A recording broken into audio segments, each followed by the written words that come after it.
असफल तब होते हैं जब आप एक और कोशिश करना छोड़ देते हैं, जबकि बड़ी सफलता हमेशा बड़ी मुश्किलों के बाद मिलती है।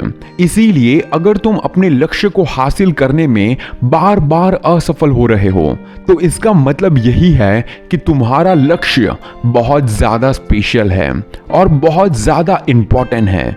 इसीलिए आसानी से वो पूरा नहीं होगा, तुम्हें और ज्यादा मेहनत करनी होगी, तुम्हें और ज्यादा टाइम देना होगा, तुम्हें और ज्यादा प्लानिंग बनानी पड़ेगी। और अगर तुम्हारे अंदर इतने ज्यादा मोटिवेशनल वीडियोस देखने के बाद भी चिंगारी नहीं जागी तो कर क्या रहे हो तुम?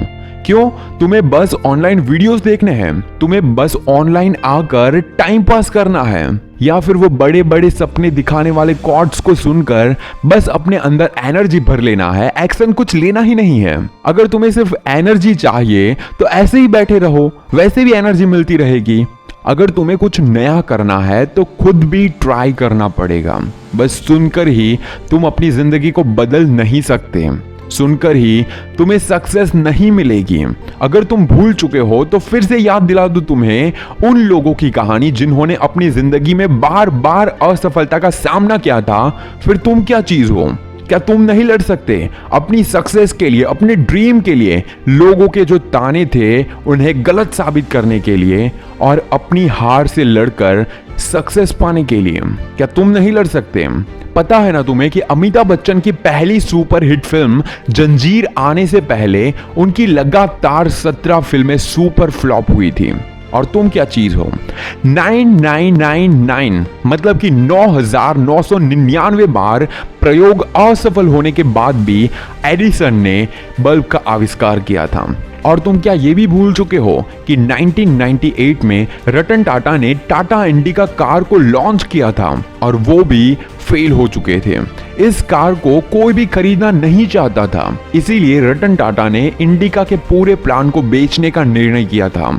बहुत सी कोशिश करने के बाद फोर्ड कंपनी के चेयरमैन ने टाटा इंडिका प्लांट को खरीदने में रुचि दिखाई थी, लेकिन रतन टाटा के साथ उनका बिहेवियर बहुत ही बुरा था।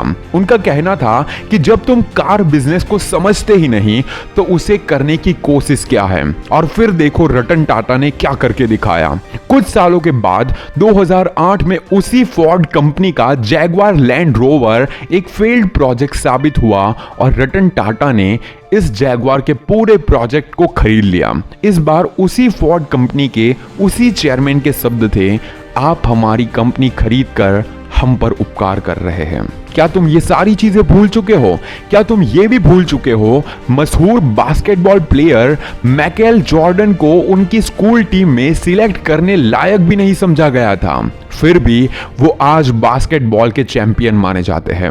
अल्बर्ट आइंस्टाइन 4 साल की उम्र तक बोल भी नहीं पाते थे, लेकिन उन्हीं के गणित और भौतिक के सिद्धांतों की वजह से मॉडर्न साइंस अंतरिक्ष की दुनिया नाप रहा है।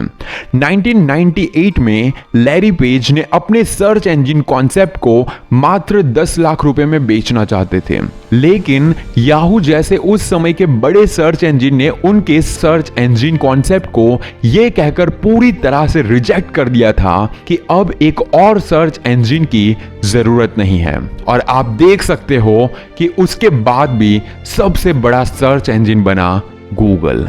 अगर ये सारी बातें फिर से सुनकर भी तुम्हारे अंदर वो जोश नहीं आ रहा है तो तुम क्या करना चाहते हो? जरा सोचो कि तुम्हारी जिंदगी में तुम बस टाइम पास ही करते रहोगे। तुम्हारी जिंदगी में तुम्हें कुछ बनना नहीं है। तुम्हारी जिंदगी में तुम्हें तुम्हारे सपने नहीं पूरे करने हैं। लोगों ने जो सुनाया उसे गलत साबित नहीं करना है। एक बात याद रखना, चाहे तुम हजारों बार हार जाओ, चाहे तुम कितनी भी बार नीचे गिर जाओ, एक और कोशिश जरूर करना।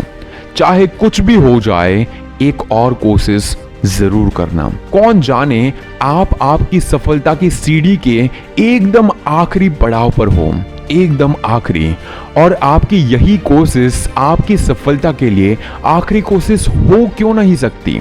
अगर 9,999 बार असफल होने के बाद भी एडिसन ने 10,000वीं बार अपनी आखिरी कोशिश नहीं की होती तो शायद आज भी हम दीपक की रोशनी में ही जी रहे होते। और लास्ट में भी यही कहूंगा कि चाहे कुछ भी हो जाए, चाहे कितनी भी बार फेल हो जाओ, एक आखिरी कोशिश जरूर करना। और अगर तुम्हें मेरी बातों में थोड़ी बहुत भी सच्चाई नजर आई तो इसे शेयर जरूर करना। क्या पता तुम्हारे एक शेयर से किसी और की जिंदगी बदल जाए। और कमेंट जरूर करना कि इस वीडियो से तुमने क्या सीखा। And this is Neeraj Patel. Stay inspired and stay fearless.